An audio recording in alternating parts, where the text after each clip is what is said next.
What's going on, guys? Welcome back to the Pick Swap podcast. I know it's been a while for me, but I'm very happy to be back with Sean. He had some guests over the last week or so to fill in, which I listened to. They did a great job. So, Sean, how was the break? Now you're on spring break, so how was the break Mhm. without me? How's your break from school? And you're excited for these next couple of Sixers games, right? Yeah, absolutely. A long time no talk. Obviously, a big Yeah, event today, so a lot going down. Happy to have you back, James. So let's get I ready to get appreciate rolling. that, man. I Yeah. appreciate that, man. Before we get started today, we do want to talk about our sponsor. We've all been pretty excited to be using BetUS, and now we're getting a little bit more in depth. BetUS is the leading online sportsbook and casino in the market. They've been in the industry for around 25 years, currently expanding, which we're super excited to be a part of. BetUS now has parlays. So if you guys have been with us for a while, we've been doing the pick swap parlays, over the last season or so. Now we're going to move over into BetUS. We're going to be able to do those a little bit more in depth with BetUS, which we're really excited about. So make sure to use our code PickSwap at login, and you'll get your first time depositor with great opportunities. And make sure to keep an eye out on the Twitter and everything for the pick swap parlays that we throw out there. So we're going to talk a lot about this game tonight. Obviously, this is the main story. We've all been waiting for March 10th for the last month. Like, I think it's right a month right on the dot since the trade went down. And this has kind of been circled on the calendar since. But to rewind a little bit, I want to talk. I haven't been able to talk about James Harden at all. Yeah, yeah, I've missed all of that. So I know, the sentiment is there. He's amazing. yeah. He's better He's than we awful. Yeah, even thought he could be, really. And I really can't even say enough how impressed I've been with the way that this team has played with him and the way that he's been able to um, just orchestrate everything. I'm impressed immensely with the fact that he doesn't really take that many shots when he doesn't have to. He's fully invested in being a facilitator, fully invested in making sure everyone's getting the right shots at the right time.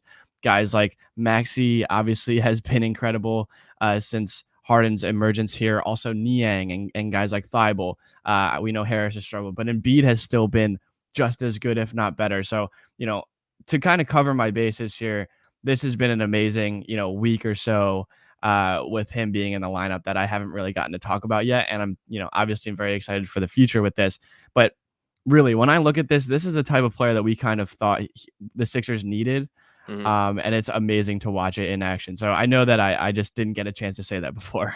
yeah. No, 100%. I mean, I think so far the early results from Harden have been everything people have hoped for and more. And just the way he's so artful in orchestrating an Yeah. offense and creating passing windows and just the way he goes about playing the game is so fun to watch, so stylistically pleasing to me. And you can see just the impact on this Sixers roster. And this was the thing, like I kind of have been saying, but there were assists to be had on the Sixers team and just no one to get the ball there. And we're seeing the ball swinging around. I mean, Matisse is another example. I have an article coming out today just about the impact on him and how much his offensive game has improved under Harden. And that's just simply like because of James Harden being able to set him up for easy buckets. And it's the same way. I mean, you look at this Bulls game last night. Tobias Harris was the lone starter in single digits, but everyone else across Niang 14 points, double digits for everybody. It's just like the ball feels flowing. The ball's flowing around more. Everything's popping. Everything seems more fluid. We're seeing growth in like the two-man game between him and Embiid already, and there's just like so much renewed excitement around this team. I feel purely because of what Harden is bringing to the team. Yeah, I think excitement, but also to me when I watch, like, a sense of, like, calmness. I don't know if you feel that Yeah, as well. yeah, Like, when the ball is in his hands, I'm confident and I'm calm. Like, there's no, like, "Oh god, what's gonna happen? What's gonna happen?" Like, the way it was earlier this season. And, Embiid touched on it a lot. He doesn't have to work, like, ever. It's hard. I mean, we saw the game that he missed, that Harden missed, and how poorly the team played against the Heat, and how much Embiid struggled to get the ball and struggled to get things going. And the Heat are a good defensive team, and they throw that zone out. It's something that the Sixers have struggled with before. But when you compare that to the games with Harden and how easy he's getting the ball in spots to just take advantage of his defender, I don't know, man. There's just and even when the Knicks and the two Knicks games, they went on a couple runs, and then James Harden was like, "Nope, not anymore. I'm just yeah. gonna, hit a step back three. I'm gonna drive in the middle of the lane, get a floater. I'm gonna kick out for a three." Like, he brings a level of, when the time is right, he knows when to score, he knows when to pass. There was the last game against the Bulls. He had how many assists did he have? Like 13. 14? 14. He could have had 16, 17, 18. Yeah, There's been times where guys have just missed shots. And I mean, that happens, obviously. That's the way that the game goes. But he sets guys up so consistently that it's surprising when they don't make the shots. And, we've said guys like Matisse have done a great job in that pick and roll to the dunk. awesome, Amazing. And it awesome. was like, holy shit, this is real basketball. Like, this is, what Matisse can turn into with a guy like that. So, again, we can talk more and definitely on the Bulls game. What stuck out to you, specifically about that game? Yeah, I guess, I mean, for the most part, I guess I'm a little surprised how, like, unenthusiastic I'm about it. Obviously, great win. Obviously, Yeah, that there's still, like, to me, a lot to be desired. And yeah, this is a positive. I don't want this to come off as a negative. There's yeah, still a lot of room for improvement as far as like Harden and Embiid specifically playing together. Like, there was a couple plays. There was one where Harden tried to hit him on a behind the back as Embiid yeah, cut that went out of bounds. Harden had 3 turnovers where he was trying to just squeeze in windows, stuff like that. And there were just moments where they were like Embiid and Harden specifically were a little off on like where Embiid, where he was rolling versus where the ball was coming. And I mean, it still ended. Embiid had 43 points, 14 rebounds. Harden had 16 points and 14 assists. So it's not like they played poorly, and they obviously won by 15 points. So I'm not complaining at all. But to me, it's very exciting that like there's still that room for growth in the top level of this team between those two. And like I can't wait to see what that looks like. yeah, yeah. And I mean, I think that is the most exciting and the most important part of this is that that relationship is just growing. And you Yeah. see Harden after the game running up the stairs, and you know, part of me is wondering how much that is like I know he's saying, "If I don't do that, I don't get better. If I don't do that, I'm not the player I am."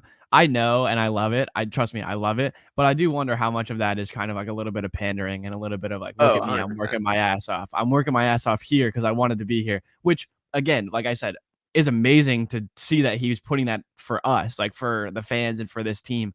It's amazing to see that. But it kind of seems like a little bit of a middle finger to Brooklyn, and kind of like, I wanted to be here. See that I'm this type of player when I'm invested and when I'm here. Oh yeah, he's been well on his best behavior, dotting every I, crossing every T. And to Yeah. be fair to James Harden, I really do feel like he gets a bum rap amongst like the national media and the perception of who he is. Like, I don't think he is like the middle finger bad teammate kind of guy. Like, when you look at when he kind of lashes out or when he's had his moments, it all like is because the team is not winning. And I get like obviously he could have handled things better in both situations, but in Houston, he was like the one sole guy left of a contending team that was built. Daryl Morey had already dipped. They had Yeah, all yeah. the talent around him had dipped, and it was just him there to the point where he's like, I want to go play for a winner. At this stage in his career, he's ready to win a championship. And to me, I will not get over how cool it is that he looked at Joel Embiid and said, I have a better chance pairing up with him to win a championship than I do with Kevin Durant and Kyrie Irving. And when you think about the time in Brooklyn, like with the amount of time that those guys missed, with Kyrie obviously out with his vaccine stuff, and KD has been injured for a good portion of this year, it's pretty much Harden and Scrubs in the same way that it was in Houston. So it's not, to me, it's justified why he would be upset about. Again, he could have handled things different for sure. But and also with the Kyrie thing, Kyrie being there or not impacted James Harden more than anyone else in the Nets in the offense. And specifically, just what we've seen from Harden these past couple games, they could not be different play stylistically wise, Harden and Irving. Like, you see the way Harden wants to play as far as being a facilitator, setting guys up, creating looks for others. And Kyrie is such just like an ISO hooper guy that just doesn't quite mix. And I get it from Harden's perspective. I'm happy for him to be here in Philly, and I'm ready to watch him kind of rewrite his story for who he is. And so far, it's been great. Yeah, man. And like again, we kind of talked about it right when this trade happened or right when the rumors were happening, and what Harden might be. And a lot of people were like, "Oh, he's washed," blah blah blah. And we all kind of knew that that's just like bitter people, Yeah, making bitter statements. But this really appears to me to be this CP3 to Phoenix type of move. You know what I yeah, mean? Like he's not going transitioning. to Yeah. be yeah, he's not going to be the athlete that, we've seen. He's not flying up for dunks. He's not, doing all the crazy things anymore. But he's still breaking down defenders. He's strong as hell. He is strong. He's built like Yeah. a linebacker, and he just moves guys out of the way. And defensively, that's really important as well because he hasn't been bad defensively, which I know is something that a lot of people, he obviously gets a bad rep in that aspect as well. Um, but yeah, when you compare the way these two teams play, um, letting him run the offense, which again, we can talk about the impact on Maxey, and I know you have before, but allowing other guys to flourish off the ball, and him take full advantage of just being the facilitator, and him, openly saying multiple times, like, it's my job to get the ball to Tobias, to Maxey, to Matisse, to George, to obviously Joel. Like that, I don't know. To me, that just makes me very happy. It's clear that he, not only knows his role, but like really wants to have that role. Mhm. And you could see it in games like with the Bulls. What do you have? 16 points? Yeah, 16 points, 14 assists for Harden. Like, come on. If And you're about even with points and assists, like we're not talking about the ISO ball bullshit anymore that like people really called him out for, which like it's clear that he's a much, much more of a player than what was, gifted to him, as his reputation has given him. yeah, yeah, and, I mean, there's something so refreshing about just the addition to the Sixers offense when, like, the shot clock is coming down, things break down, it's just the ball in Harden's hand, how it's just him on an island with the dribble Yeah. between the legs, and you know it's coming, and he can still bang the step back three, and just Yeah. that addition, like, there's no longer that, like, "Oh, shit, what are we gonna do?" as the clock's running Yeah. down kinda which we've seen with the Sixers, like, a lot in the past, especially, like, in the dating back to these past couple seasons, not even this year, like, that's just kinda been, like, a not a great area for them, and it's so cool to just have that, like, comfort blanket of just Harden going and getting a bucket, and like you said about the strength, it's so cool the way he, like, attacks the basket, like, you'll see him full out below and still find a way to like get a shot up around the rim. And he's just so crafty. And one of the reasons that like I'm not concerned about like his age and his decline is like Harden's never been a guy relying on like his physical abilities for what he is. He's such like an intelligent basketball player, so crafty with what he does that like those are what he relies on that I'm not that worried if he like loses a step as like the years progress. And quick shout out, Tobias Harris, man. Like everyone is trying so hard to get this guy to fit in. Like shout out Greg Millie for this tweet. Great follow on Twitter and the YouTube guy as well. There was a clip after the game where they asked James Harden. He's like, and Tobias. I mean, what did he shoot tonight? He pulls a stat sheet. He's like 4 for 10, but he was so good defensively. It's like all these guys are trying so hard to make this like work and for him to fit in. And I do feel bad for Toby in some regard. There's so all right. There's two things with Tobias right now. One is he just needs to shoot when he's Yeah, open because yeah. he's finding himself open, and the pump faking thing that he does, and he just needs to end. I think it's pretty simple. I think um, he'd find himself being more efficient offensively if he just like catch and shoot, just catch and shoot, just catch and shoot, because you're gonna do that. Like if he played like George Niang, obviously he's more skilled than Mhm. George, and he can do more offensively than George. But if he played in a similar role, which is kind of what the offense is boiling down to, like he's kind of the clear fourth option here Yeah. at Oh, this yeah. point. And I don't mind him not scoring that much. Like I mean, 8 isn't enough. Like I would like to see him get to 14. If he was in that 14 range, like he's down the line. Like it's Embiid, Harden, Maxey, and then Matisse is playing really well, and I know you just posted a video about it. Like not that they're comparable offensively, but you know what I mean. Yeah. Tobias, I think right now he's suffering from like, he's still a max player.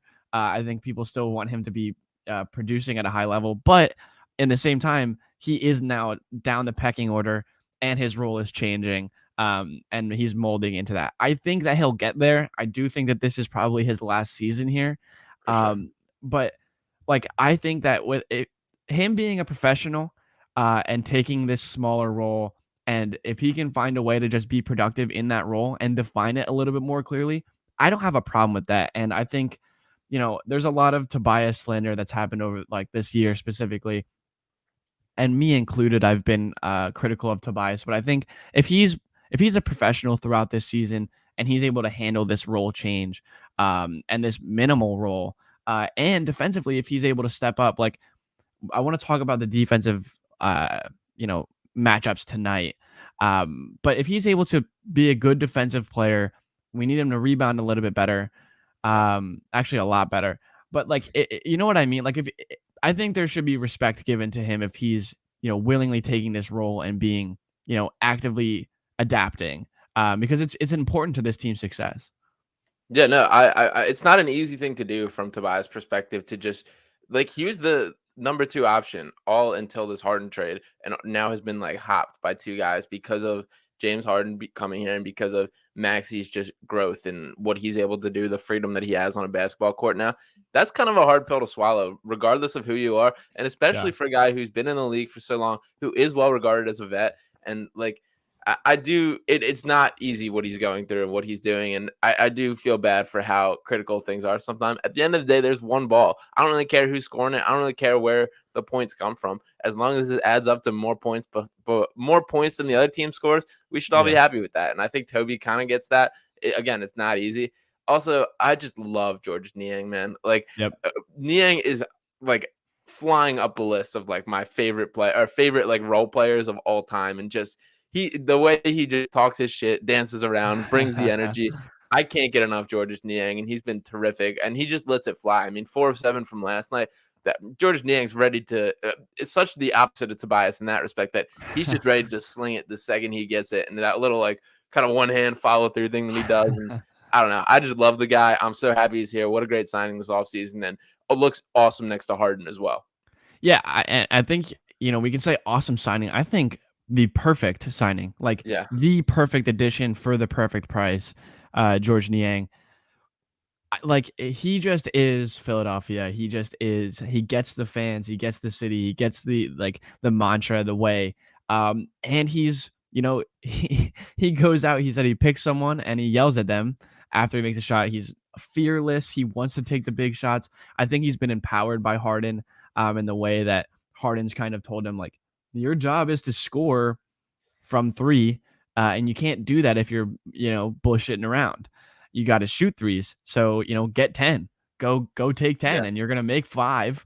So that'll help us. So I don't know. Like you said, it's perfect. I just like the perfect player. I do want to touch on his comments recently. I don't know if you saw them. Did you see them? Yeah, yeah. That he's gonna say he's gonna yell at Ben. It's a funny concept because I think he probably feels I don't eh, I don't know how to even say it. He wasn't here like last year, obviously. So he's never really been teammates with Simmons. He saw him show up that those 2 days or whatever it was, Very and whenever weird Ben first was around. interaction for a guy too. Like, I guess when we're thinking about from Niang's Yeah, perspective, that's like a crazy way to kind of meet someone and to just see him. So I guess he does some saying it. I guess my point there's that. I mean, he probably feels slighted too, though. I mean, he for probably sure. signed here thinking that Ben was going to be here, or there was a chance that Ben was going to be here. I also want to talk about Danny Green because that whole thing is just first of all, it's weird to me, and I don't like it. I think there's things that should be kept within, the organization, within the locker room. And Mhm. I think it's weird that he's kind of just like outing everything. But Specific, anyway, go ahead. specifically, you mean like the comments about how he said like we didn't expect to get Harden in a trade. We knew Ben was getting traded. That kind of thing. Like Those we would comments talk everyone in the that we locker would room talk would about. talk about Got who we wanted or who we would take in a trade. Like I don't know. There's some things that just seem sacred to the locker room. And again, maybe I don't know because I'm not there, obviously.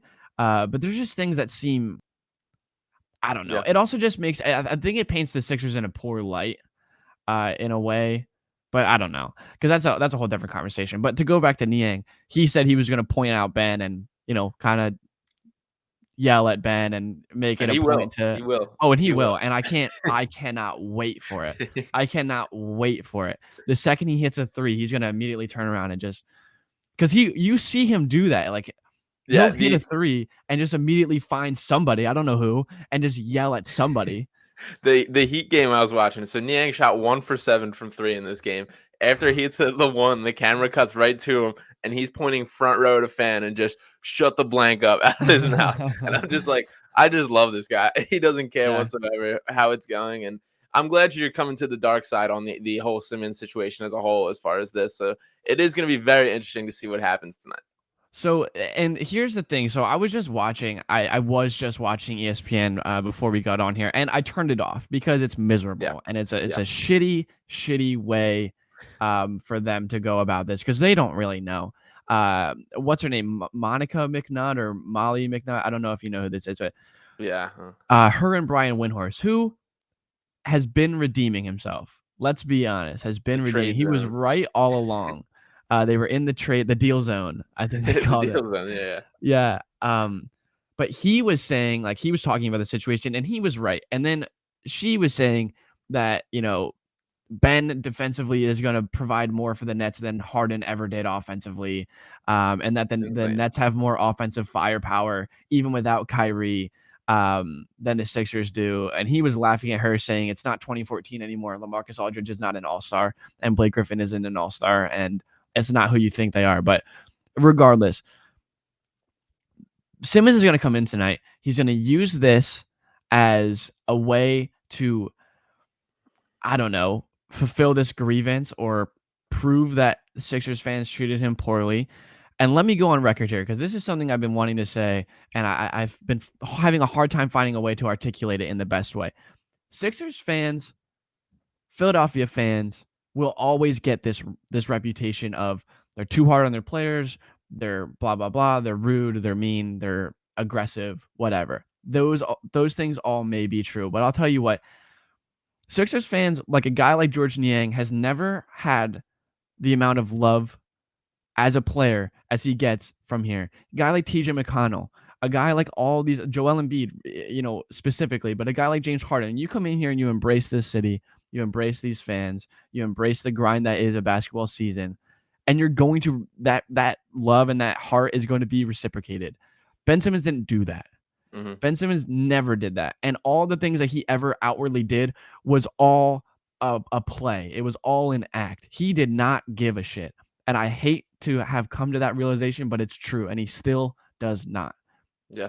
To not be on this road trip, to meet the team in Philadelphia, just to sit on the bench, to get booed through a tribute video, to probably have obscene things yelled at you, because that's the case because of what you did to this city. I think it's a little bit backwards for now. The national media is going to be able to twist this and say, look how terrible everything is. That's going to bother me because he deserves to get booed. He knows he's going to get booed. Everyone knows that. But now the national media is going to twist that and make it look like he's now going to be babied again. Oh my God, I can't believe they would treat him this poorly. He deserves it right now.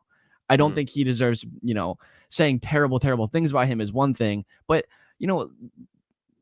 the reception he's going to get is warranted. That's all I'm going to say. And it's just going to suck that the national media is going to twist that into, look how bad, he was right to leave. He's justified and all of this stuff, because it's just not true.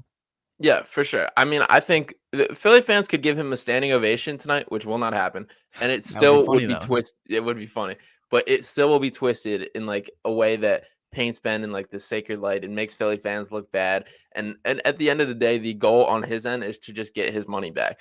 And now I just can't see the mindset of anybody looking at this perspective and not thinking Ben looks bad to some extent. Like I don't know how anybody can look at it and see Ben as like the innocent party here. And especially all the shit that Harden got for how he demanded out of like Brooklyn. It's like, are we just brushing over the fact that this guy hasn't suited up for a game this season or done anything? And it's like that's always been crazy to me. And then I just like, I hope nobody does anything like incredibly stupid tonight. Like I hope there's nothing thrown at them. I hope there's nothing there. They've beefed up security. There's going to be a playoff level security is what the Sixers say for tonight. The tribute video is interesting to me. Do you think he gets one, James? Yeah, he will. I personally, Jared Bayless got one. Jared Bayless got one when he got traded to the Timberwolves. Like, he's going to get one. I think the way the Sixers should do it is just lump them in with Curry and Drummond. I think you do one video for all three of them is I think the way you kind of dodge that. And frankly, I think Seth Curry and Andre Drummond are much more deserving of the video. I think so. Here's what I'm going to say. For the 5 years he was here, 4 years he was here, the first couple years were amazing and it was awesome. And he was, growing into this savior of the franchise. Things obviously took a very, very, very bad turn in the complete wrong direction. And there has been some bad blood, mutual bad blood between him and this city, understandably. That being said, a guy like that gets a tribute video. If he got traded last year, and he came back to town, he would get a tribute video just because of the way that things happened. The Sixers PR still has to be Sixers PR. Yeah. And especially with like the magnifying glass on him because of all this looming legal stuff. Like, I do think it makes sense to just treat it like these extenuating circumstances are not happening. Do it as you would normally. So from the Sixers end, I totally get it. I mean, from my fan perspective and my like passionate about it, it's gonna drive me insane. And I also would not mind sprinkling in a couple like Hawks playoff highlights in that tribute video, maybe a couple free throw line clips or something like that. Oh, that'd be brutal. Could you imagine? I mean, it's gonna be. I'm assuming he'll get like an extended one, and then I'm assuming there'll be a brief thank you for Drummond and Curry, and I'm sure they'll get fantastic ovations, For sure, which yeah. I think should be highlighted Hmm. because Andre Drummond was here for half a season and people loved him. Like, think about a guy like Dwight Howard, like the kind of the list I was going through earlier, like a guy that played in LA and got shit on, a guy that played all over the place and no one liked Houston, nobody liked him. He came here and he was, when he did something good, even when he was just hyping it, like people loved him here. Andre Drummond, the city hated him. He came here, he did one good thing, and the city loved him, and he'll probably be loved here for, we'll look back on him fondly uh, Yeah. for Same what with he Seth is. Curry. Seth Curry was Same with like Seth Curry. bouncing around the league, couldn't really find a home. He's probably one of the more like well liked like Sixers like on this roster. As far if you cut back to before the trade, I think he's probably up there in like the top 4 or 5 most liked players on the team. Yeah. There's just like a lot of guys that really like Curry, and for good reason. Like he is a guy that like brought something to the team, played hard. He obviously had his limitations on what he could do, and the a trade obviously worked out how it did, but like he's a guy that absolutely will be remembered fondly, and I'm happy he kind of rewrote his career in Philadelphia. Yeah, he became more of a player here. I think his Than role was ever. expanded, obviously too. But then you look back at JJ Redick just last week when he did he was on ESPN and he was doing the Yeah, game in Philly, it's ridiculous. and he he This got a little of a ovation for himself, which like I wish he stayed. I wish there was a little bit more of like I wish he finished his career here. That would have been cool. But like there's love for JJ Redick and vice versa. And he said literally the 2 best years of my career. So like I think there's so many. There's like an overwhelming amount of good examples that you can use for this. And I'm just gonna be pissed. Like I'm not even obviously I'm looking forward to the game. I think the Sixers are gonna win, and we can really dive into this in a second because the Sixers are the better team right now. yeah, no, But I like agree. I just think it's gonna get twisted and turned, and they're not gonna talk about the game. They're not gonna talk about what happened for the next week. All they're gonna talk about is everything else that wasn't on the court, and that's Ben Simmons in a nutshell, right there. Yeah, very very well put. I mean, it's frustrating. I'm very ready for kind of just like to get this over with to an extent and get. I mean, Simmons might start playing after this. This was a game like I don't think there was ever a chance he played in, regardless of what his camp said or what was put out publicly, and whatever we can say about the back issues or the issues ramping up to ready to play, whatever. There was never a world in which Ben Simmons comes into the Wells Fargo Arena as an opposing player and plays after sitting out the entire season as a member of the Sixers. And Yeah. I mean, he knows exactly what he's doing. It's for sure worse to be coming here on the bench and just take it rather than like go out there and play. And also some very interesting comments from Kevin Durant, who comes from a very Yeah. different like mental space than Ben for sure, in the way his outlook is, and him saying how Ben's a grown man, like he can take it on his own, nobody can hold his hand through it. And then he's also like, I live by the mindset like you can get booed for whatever, every bucket I can get is a chance to shut them up, and that's how like he kind of needs to think too. And that's just not how Ben Simmons works. That's not how he ticks. We're very aware of that, and he's ready to come pad his legal case by just taking a couple boos tonight. Yeah, the comments by Katie were interesting, and the comments by Katie to me, like if Ben embraced that, I mean, Kevin Durant has completely embraced the heel, the villain aspect of being a basketball player, and kind of the I don't give a shit type of way of living. And to a degree, I like that. I like that from KD. It used to be really annoying, but now it's kind of like he is Kevin Durant at the end of the day. But that's the thing; he's Kevin Durant. He's going to Yep. go down as probably a top 10 player of all time, top 3 offensive player of all time, probably. And Ben Simmons is not that. So it's definitely a different way of going about it. And I don't know. I don't even know what to say. I mean, he was like, people are so miserable that they're willing to go and yell at Ben Simmons, and it's Yeah. just like it's just I think that's a little bit naive Same thing with Kevin Durant. Like he thinks, oh, there's people in Oklahoma City that were so miserable about their lives that they would turn around and just like yell terrible things at me. It's like, well, there's a reason. It's not like they just showed up out of the blue and yelled at you. You did something. Yeah, And I cause and think that, effect. yeah, I think there's like a way of looking at it. I think a lot of people can look at it. Oh, it's basketball. It's a job.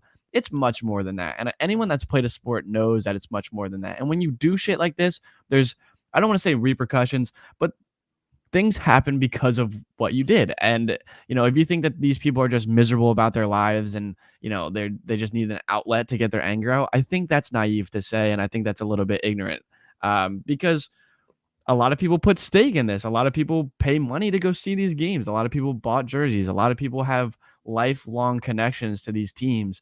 And when they support these players and they turn their backs on them, there's the people are going to feel a certain type of way. And I think that's fair, to be honest. Yeah. Do you think there's any interaction between Embiid and Simmons No, tonight? Yeah, I don't no, think so either. absolutely not. I think Ben is sitting as close to the tunnel as possible. When clocks hit zeros, he's gone. He's not going to say, who's he going to talk to? Yeah. There's no I, one I on the think Sixers that want to talk to him. I think Simmons could directly walk up to Joel, and Joel still walks right by him. And I think Joel 100% is right in the situation. And I will, however Joel decides to react, I will ride or die with him 1,000%. Yeah. And I hope there is I'm sure he will kind of make some comments. I expect post game will be the time Joel says a little something, because it's kind of this is kind of where we're getting over this is kind of the end of the drama in my mind, in a way. Like after tonight, after the Nets Sixers game where Ben doesn't even play yet. So I guess we still have that hoop to Yeah. jump through. But I feel like this is the extent of Ben's time in Philly is over. We're moving on. Yeah, and that was the thing though, and kind of the reason why I wasn't like terribly looking forward to this game is just like I felt like this was finally done. I Yeah. felt like we were finally started talking about the Sixers again. Like we were talking about the way this team looks and the way that Harden's playing with them and the way that everyone looks like they're playing so well. And right as we start cresting this storyline, it just finds a way to come right back. So I don't know. I just want it to be over. Like kind of like what you said. I think we're kind of getting there. But tonight's just going to be like an all-time shit show. I think it's going to be a classic, and it's probably going to be what people look back on and say, "Wow, like that was insane."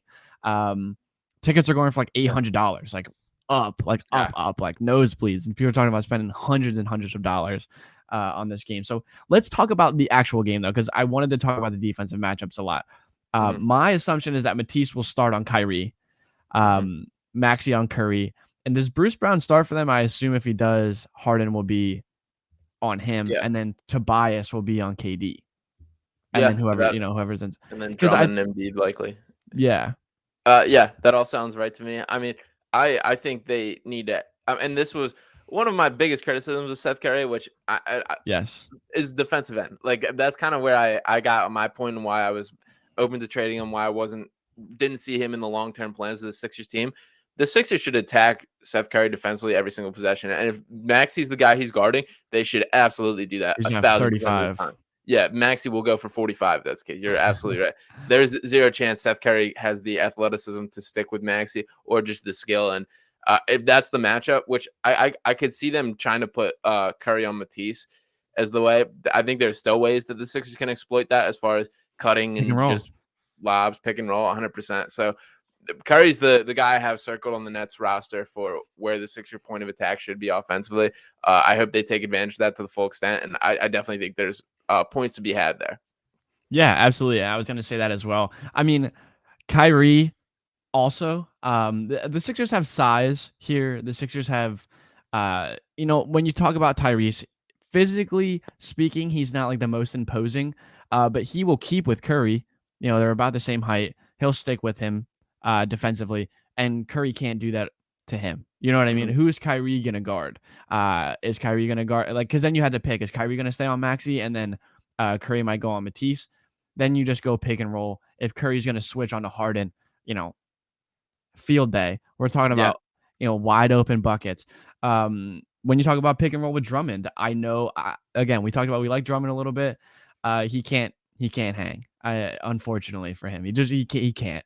Especially when you're bringing him 30 feet from the basket and asking him to hang with either Embiid out there or Harden. that's rotisserie chicken too. So I think offensively the Sixers have a really solid advantage. And like we've talked about before, with Matisse, obviously Harden's an improved defender. Tobias has been playing all right defensively. And with any team with Joel Embiid is going to be solid defensively. So I don't know. I predict a win tonight, and Yeah. a fun win, one that I will relish in for sure. 100%. I think this is a game Embiid and Harden each are going to come in pretty locked in, pretty ready to play, with the mindset of like, we're not losing this game. We all have something to prove here. And Harden specifically, I think this will be a little bit of his game where he's Yeah, like, forget what you guys thought about me. Like, this is still who I am as a yeah. player. Watch me dime over here. Watch me. I'm sure we'll hit a couple step backs today. And there's a lot I'm excited for tonight. This is definitely up there in one of the all time, I guess, most anticipated regular season games. And I mean, you can feel the energy surrounding it already. All the clips of them walking in the to the Fargo Center and everything going on already. So I'm excited. I do think the Sixers are going to wash them tonight, and it's going to be fun to watch. Harden 2020 game. That's what I'm going to call it. He's going to have 20 Mm, points, 20 assists. Could you I like imagine? it. I like it. It's one of those things, though. I think he's going to. There's definitely, I mean, and aside from the Simmons drama, there is some bad blood there too. Like obviously KD is sour about the way that things went down. Kyrie Obviously too. Harden doesn't like Kyrie. Yeah. Um, there's a lot going on here. And I'm sure the NBA is loving it. This is Oh yeah. like we said this before.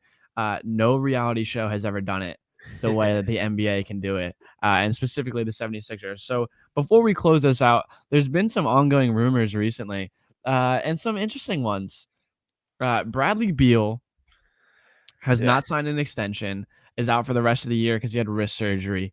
The Wizards are in a weird spot, and there's been some rumors that he may want to come form a big three/big four in Philadelphia. Is that something, one, you see happening, and two, what would that look like? So I guess to just bluntly answer is no. I mean, I get the wow appeal and like the, I guess, like, thought process between like Bradley Beal, James Harden, and Joel Embiid would be by far the best big three in the NBA. That's for sure a super team, and I get like the wow factor of what like a title contender that is. Personally, I'm way more on the fence of extend Harden, ship off Toby for role players, find guys that complement these two specifically, and also there's zero world where I'm okay with risking losing Tyrese Maxey. And Tyrese Maxey is already on the brink of establishing himself as like the third star on this team. This kid's still 21 years old, and when you think about like the long term planning of this team and how the money works out, like Tobias's contract ends right when Maxey is going to be due for the long term extension, which to me that's very clear. We hand him the max deal. We keep this rolling. Uh, Bradley Beal, I'm not willing to risk losing Tyrese Maxey, and I just love everything about this kid. The way he plays, the energy he has, the positivity that he just exudes, and I'm not willing to risk that for Bradley Beal, who I legitimately have like concerns about, a guy who has some losing attitude, has some like there's things like he's obviously a terrific scorer, a terrific basketball player, very good, is being wasted in Washington, but I don't know if Philly's the place to free him. Like, and especially considering how things blew up in Brooklyn when we think about James Harden and that big three, I feel like there's a good thing going right now. I'm not ready to kind of risk that going south for Bradley Beal. Yeah, I think I agree with you. When I think of what this team needs, it's Bradley Beal doesn't come to mind. You know what Yeah, I mean? I would love, like, if there's when I'm thinking of like archetypes, I'm thinking of Cam Johnson. I'm thinking of a guy like that, a guy that's going to play great defense, that's going to space the floor. And when you're thinking about replacements for Tobias Harris, you want to ship him off, whatever it may be. You had probably attach a pick to him, and then you have some space going into this offseason. Something we can do later down the line is talk about the upcoming free agents and who might be available and what you can do with that money. But when I think about this team, like you said, Tyrese Maxey to me is option number 3 right now. And as James Harden ages, like we've talked about, I think his offensive output is going to continue to increase. So, like you said, I think when you're looking at big picture here, Bradley Beal doesn't like his impact is obviously massive, but here I think it'd be minimized, and the money you'd have to pay and the situation it would put you in, I don't think is worth it in the long run. He's also not yeah, young. I don't know how, like, it's obviously win now for everyone. But and I think Maxey is safe. I think Daryl Morey is infatuated with the way he plays and what he does, and for all good reasons. Yeah, as he should. Uh, yeah, exactly, as he should. So, I'm glad we're on the same page with that. So, and I think there's a lot of guys out there to be had that, fit this team a little bit better than Bradley Beal. Because I mean, you're gonna look for a four. You don't need another guard. Yeah. And I think the idea is to keep Matisse in that three spot and hopefully continue to grow him offensively because he's been shooting better as well. And he's getting wide open looks. Yeah. So there's that. And then if you can get a guy that spaces the floor, plays good defense, and rebounds at the four, I think that's where you find yourself as a really, really complete team. So, and I think there are options out there. Yeah, I mean, I expect these rumors to kind of continue. I'm sure there's going to be more things popping up. I mean, the positive look of that is Philadelphia is now a landing spot. The team players should Yeah. want to play with James Harden and Joel Embiid, so that's a good sign. And Uh, Tyrese Maxey. and Tyrese Maxey for sure. The franchise. So Yeah. I don't know. I guess that's the positive spin on it. Is like it's cool that the things have shifted from why can't we get a guy here to now players might want to come here. So that is the Yeah. positive side. Personally, I'm not a guy that's going to be banging on the door for Bradley Beal. If it happens, it happens. I'm not like firmly against, but you have to really plan out how you're about to do it. And I just don't have a lot of faith in that raising the ceiling of this franchise as much as I think a lot of people do. Yeah. Brad Beal, to me, this situation kind of feels like, you know, the Sixers were courting him. He was a pretty girl. They were trying to get him, and he kept denying, no, no, no, no, no. But Yeah. now the Sixers got a girlfriend. And now Yeah. Brad Beal's like, I want a little Yeah. piece of What that. about me? So yeah, so nothing's better than turning that girl down. So maybe they're turning they're turning down Brad Beal. But that's a story for another day. We're gonna wrap it up here. The Sixers, Sean, check out let them know about your show tonight because we'll get this Oh out. yeah. Yeah, for anybody, we'll be doing a live show in Franklin's Pub. Me and a couple of Philly Sports Network guys. So Zach Chavalella, AB, Justin Crosby, all guys that have been on the pod. So if you're not doing anything, want to boo Ben Simmons in a place where you can't be legally liable for it, come through, have a couple of drinks, have some food, and come say what's up. Yeah, man, that'll be awesome. I'm gonna try to make my way through there too. So we'll see. Maybe I'll be able to say what's up as well. But for us today, we're gonna close it out. You can follow Sean at Sean_Bernard1. Follow me at JSBrain17. Follow the pod at PickSwapPod. Check out the YouTube. Check us out anywhere you get your podcast. Make sure to check out BetUS. Use our code PickSwap, and we'll talk to you guys after the Sixers beat the Nets.